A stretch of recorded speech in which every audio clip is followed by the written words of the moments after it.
هوندا سي ار في 2007.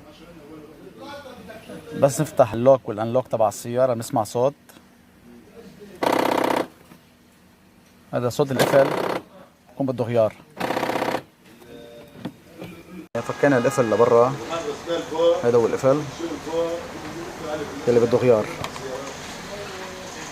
الصوت من هاي القفل تبع الباب بتتغير، بتركب قفل جديد، ترجع السيارة مثل ما كانت. خلصنا تركيبه. هيدا اللوك، هيدا انلوك، اشتغل 100% وراح الصوت. ثانك يو لكم، وما تنسوا تعملوا لايك للصفحة هوندا ميكانيك.